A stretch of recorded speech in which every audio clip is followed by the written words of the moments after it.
ठरलं तर मग या मालिकेच्या पुढील काही येणाऱ्या भागांचे अपडेट आपण आपल्या या व्हिडिओमध्ये जाणून घेणार आहोत की कशा पद्धतीने आता ज्या साक्षीने चैतन्य आणि अर्जुनचा दुसरा मित्र या दोघांनाही फसवलं होतं, आता त्याच साक्षीला सचिनने फसवलं आहे आणि साक्षी ही मात्र रडत झुरत बसलेली आहे सचिनच्या आठवणींमध्ये. आता नेमकं काय घडलं, कसं घडलं हे सगळं जाणून घेण्यासाठी आपला हा व्हिडिओ शेवटपर्यंत नक्की पहा. चला तर मग मित्रांनो, अजिबात वेळ वाया न घालवता सुरुवात करूया आपल्या आजच्या व्हिडिओला. तर आता आपण इथे पाहतोय की सचिन हा साक्षीला सोडून निघून आलेला असतो आणि आता अस्मिता ही त्याच्याकडे आलेली असते.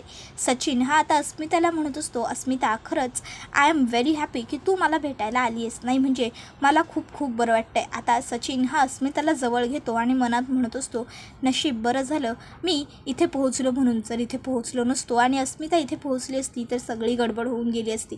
तर दुसरीकडे आता सायली हिने अर्जुनला सांगितलेलं असतं की आपण महिपतला ज्याप्रमाणे महिपतने आपल्याला त्रास दिला तसाच त्रास द्यायचा नाही. जर म्हणजे महिपतने या सर्व गोष्टी केल्या असतील तर खरोखर महिपत हा खूप घाबरेल आणि महिपत घाबरल्यापडी का होईना पण काहीतरी अशी चूक करेल की ज्यामुळे आपल्याला सत्य काय आहे हे स्पष्टपणे समजून जाईल. आता आपण काहीतरी असं करायचं की ज्यामुळे महिपत या सगळ्यामध्ये दोषी आहे का नाही हे आपल्याला अगदी चटकन कळून जाईल. आता अर्जुन म्हणतो, म्हणजे आपण काय करायचं? त्यावर सायली त्याला पूर्ण प्लॅन समजावून सांगते. हे बघा, महिपतने आपल्या घरात ज्या दिवशी पूजा होती त्या दिवशी दगड फेकून मारले होते, अस्मिताताईंच्या मागे गुंड लावले होते, त्याचबरोबर अश्विन भाऊजींचा अपघातही घडवून आणला होता आणि आणखीन एक गोष्ट त्याने केली होती ती म्हणजे आपल्या गाडीवर तुझे उलटे दिवस सुरू झाले असं लिहिलं होतं. मग आता आपण ते सगळं सुरू करूया. मग आता सायली आणि अर्जुन हे आलेले असतात आता महिपतच्या घरी आणि महिपतच्या बंगल्यावर उभे राहून ते दोघं महिपत बाहेर येण्याची वाट बघत असतात. आता महिपत बाहेर आल्याबरोबर अर्जुन जातो, त्याला धडकतो आणि धडकून आता तो त्याच्या हातामध्ये एक चिठ्ठी सोडतो. आता महिपत हा मागून जोरात हाक मारतो, ए आंधळ्या ए, दिसत नाही होय तुला? पण अर्जुन हा तसाच पुढे निघून जातो. महिपत त्याच्या हातातनं पडलेली ती चिठ्ठी उचलतो आणि बघतो तर काय, त्या चिठ्ठीमध्ये लिहिलेलं असतं काय? मग महिपत, 22 वर्षांपूर्वी घडलेला अपघात, घडलेला नाही केलेला अपघात आठवतोय की विसरलास? नाही, तू जरी विसरला असशील तरी माझ्या मात्र अगदी व्यवस्थित लक्षात आहे हा तो अपघात. आता सायली महिपतला चोरून बघत असते, महिपतचे रिॲक्शन्स काय आहेत हे. तर दुसरीकडे आता साक्षी हिला जेव्हा कळतं की सचिनने आपल्याला सर्व सोशल मीडिया प्लॅटफॉर्मवरून त्याचबरोबर इतर त्या ज्या ज्या ठिकाणी दोघं गप्पा मारायचे जसं की YouTube, Instagram, Facebook, Twitter, Snapchat या सर्व गोष्टींवरून त्याने तिला ब्लॉक केलेलं आहे. आता हे सगळं कळाल्यानंतर साक्षीला खूप मोठा धक्का बसतो आणि मग आता साक्षी ही विचार करते, आता मला नाही जगायचं, नाही जगू शकत मी, नाही, सचिनशिवाय माझं आयुष्य अपूर्ण आहे, सचिनशिवाय माझं आयुष्य शून्य आहे आणि मग आता सचिन माझ्या आयुष्यात नसेल तर माझं आयुष्य अपूर्ण आहे असा विचार करत ती स्वतःला संपवून घेण्याचं ठरवते आणि स्वतःची नस कापून घेते. त्याबरोबर आता महिपत याच्या फोनवरती पुन्हा फोन वाजायला लागतो. मग महिपत ती हातातली चिठ्ठी तशीच चुरगाळून खिशामध्ये टाकतो आणि आता तो थेट साक्षीच्या घरी येऊन पोहोचतो. आता साक्षीच्या घरी आल्यावर तो दरवाजा ठोठावतो, साक्षी, ए साक्षी, दरवाजा उघड, साक्षी. पण साक्षी काही दरवाजा उघडत नसते. मग आता लगेचच महिपत पुन्हा दरवाजा ठोठावतो आणि म्हणतो, साक्षी दरवाजा उघड बरं, मस्ती करू नको तू आता उगाचच्या उगाच काहीतरी, नाहीतर मी दरवाजा तोडेन बरं, नुकसान उगाच होईल तुझं. त्याबरोबर साक्षी तरीही ऐकत नसते. मग मात्र महिपतचा नाईलाज होतो आणि महिपतला आता दरवाजाला जोरात धक्का मारून दरवाजा तोडावा लागतो. आता महिपत दरवाजा तोडतो आणि आतमध्ये येऊन बघतो तर काय, घरात संपूर्ण अंधार अंधार असतो. घरात सर्वीकडे वस्तूंची तोडफोड करून आदळआपट करून वस्तू का टाकून दिलेल्या असतात, फेकून दिलेल्या असतात. आता महिपत त्या सगळ्यात साक्षीला शोधतो आणि त्याला साक्षी सापडते. आता ह्या रक्ताच्या थारोळ्यात पडलेली आपली मुलगी बघून तो खूप घाबरतो आणि तिला तशीच हॉस्पिटलला घेऊन जातो. आता महिपतने तिला हॉस्पिटलला नेल्यावर महिपत शिखरेने त्याच्या भाचीला हॉस्पिटलला आणलं या गोष्टीची बातमी बनते आणि संपूर्ण टी व्हीवर पसरते. ही बातमी आता साक्षीपर्यंतची आता अस्मितापर्यंतसुद्धा पोहोचते आणि मग आता अस्मिता ही ती गोष्ट सचिनला दाखवते आणि म्हणते, बघ सचिन बघ. त्याबरोबर सचिन म्हणतो, कोण आहे हा माणूस आणि कोण आहे ही मुलगी? आता सचिनला तर हे माहिती असतं की हा महिपत शिखरे आहे आणि ही त्याची भाची समिधा आहे. त्याबरोबर आता अस्मिता म्हणत असते, अरे हा तो महिपत शिखरे आणि ही त्याची मुलगी साक्षी शिखरे. त्याबरोबर तो म्हणतो, अगं पण त्याची मुलगी तर मेली ना. त्यावर ती म्हणते, नाही रे, ही तीच आहे, साक्षी शिखरे. त्या महिपतने काहीतरी केलेलं असणार आणि त्याच्या मुलीला बरोबर जगवलं असणार. तो महिपत वाटतो तितका साधासुद्धा माणूस नाही आहे. भाची अशी अचानक कशी याला भाची उपटली? अरे याला भाची वगैरे कोणी नाही आहे, हे सगळं खोटं नाटक आहे. खोटं बोलतो हा महिपत. एक नंबरचा खोटारडा, नीच आणि नालायक माणूस येतो. त्याबरोबर सचिनच्या आता सर्व गोष्ट लक्षात आलेली असते. मग अस्मिता मधुभाऊंचा सगळा पाढा सचिन समोर वाचते, कसं साक्षीने त्यांना फसवलं वगैरे सगळंच. त्याबरोबर सचिनला हे सर्व कळल्यावर सचिन विचार करतो, oh my God, thank God मी त्या मुलीचा पिछा सोडून दिला म्हणून. नाही, जर मी त्या मुलीमध्ये अजूनही गुंतून राहिलो असतो तर कदाचित माझ्या आयुष्याची सुद्धा वाट लागली असती आणि सर्व गोष्टी खूप कॉम्प्लिकेटेड झाल्या असत्या. थँक गॉड मी तिचा नाद सोडला. त्यावर आता अस्मिता म्हणते, सचिन तू कुठे हरवलास? त्यावर सचिन म्हणतो, काही नाही गं, इतकी नीच माणसं जगात कशी काय असू शकतात याचाच विचार करतोय.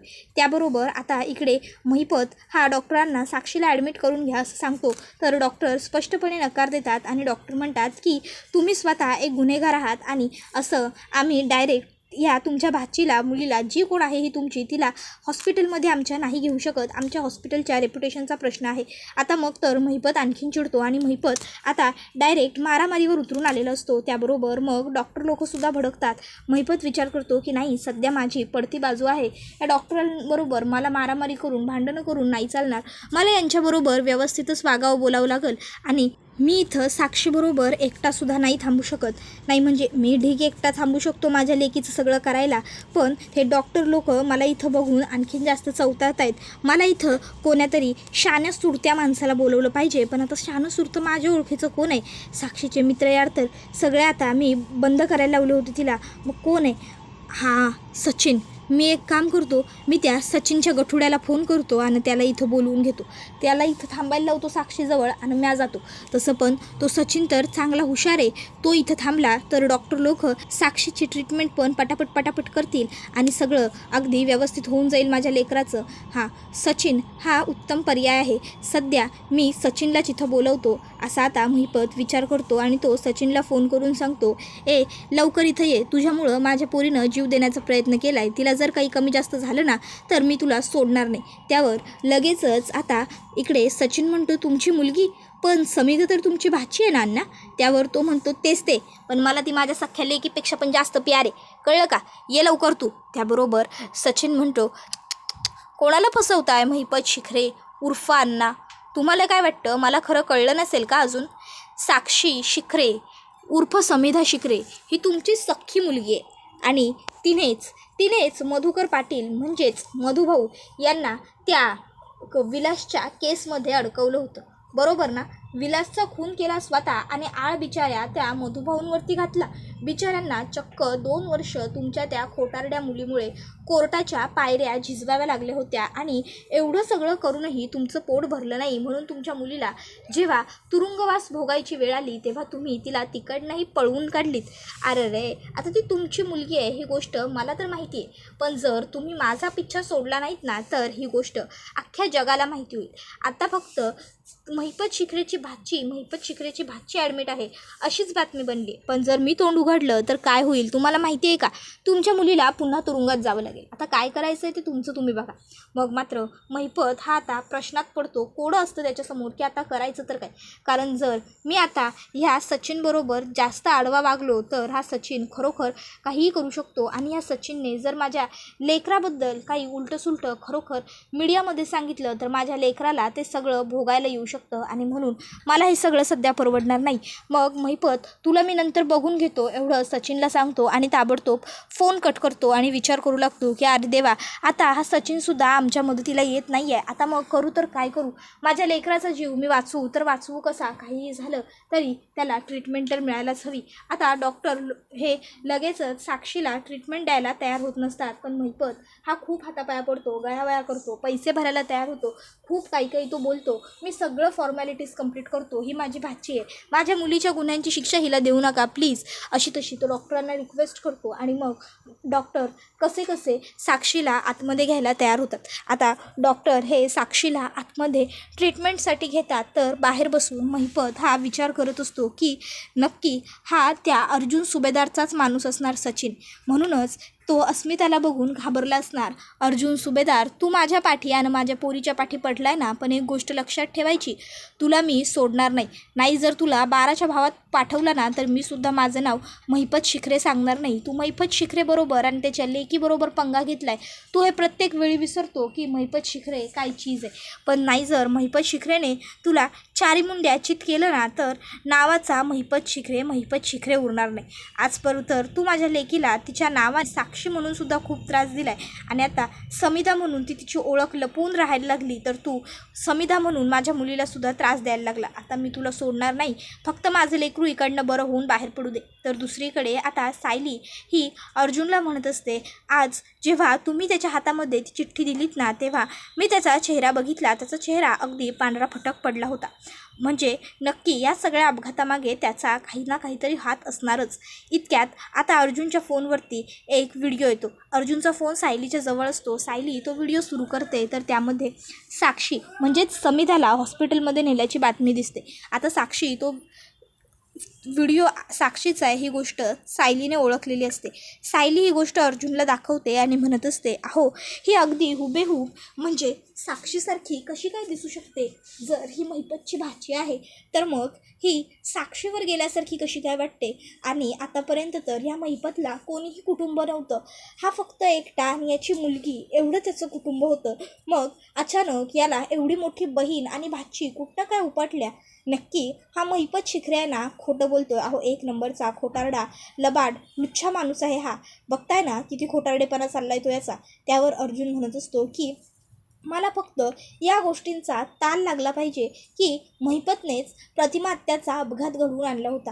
प्रतिमा आत्या आणि सिनियरच्या अपघातामागे त्याचाच हात होता. मग बघ मी त्याचं काय करतो. आणि तसंही मी त्याला आताही सोडणार नाहीच आहे. आताही मी त्याला तुरुंगात पाठवल्याशिवाय गप्प बसणार नाही आहे. त्याने मधुभाऊन बाबतीत जे काही केलं आहे ना, त्याची शिक्षा मी त्याला भोगायला लावणारच. मी त्याला सुखी सोडणार नव्हतोच. मी फक्त थोडे दिवस शांत बसलो होतो. याचा अर्थ असा झाला नव्हता की मी त्याचे काळे कृत्य काळे धंदे विसरून गेलो होतो. त्याने माझ्या मधुभाऊंना खूप त्रास दिला आहे. आता त्याची परतफेड करून देण्याची सगळी वेळ परत आलेली आहे.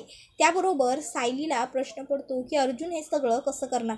आता सायली अर्जुनकडे एकटक बघत असते, तर अर्जुन म्हणतो, बायको काय झालं, तू अशी एकटक माझ्याकडे का बघतेस. हे बघ, जर तुझ्या मनामध्ये काही प्रश्न असतील, तुला काही विचारायचं असेल तर तू विचारू शकतेस. उगाचच्या उगाच हे असं गप्प राहण्याला काय अर्थ आहे.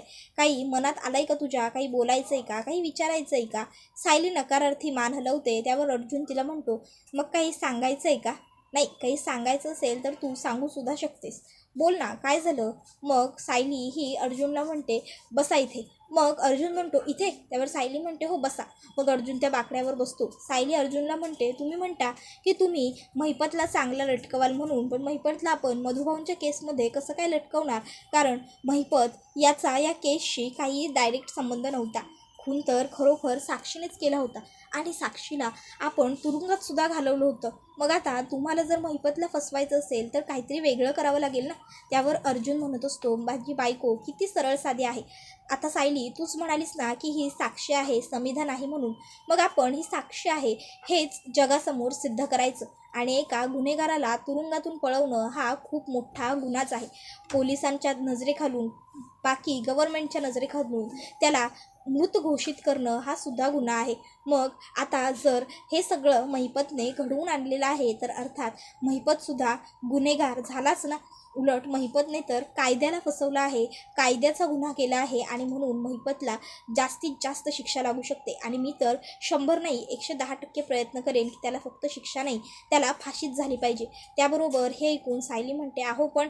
त्यावर अर्जुन म्हणतो, आणि त्यात जर मला कळलं की महिपतच प्रतिमा आत्याच्या आणि रविराज काकाच्या ॲक्सिडेंटला सुद्धा दोषी आहे, तर मग मी त्याला पुन्हा उघडा आकाश काय असतं ते बघूच देणार नाही. त्यावर सायली म्हणते, तुम्ही हे सगळं जे बोललात ना, ते ऐकून खरोखर मला खूप भारी वाटते. नाही म्हणजे खरंच जर ह्या सगळ्याच्या मुळाशी महिपत शिखरे हेच नाव असेल ना खरोखर, तर आपण याला सोडायचं नाही.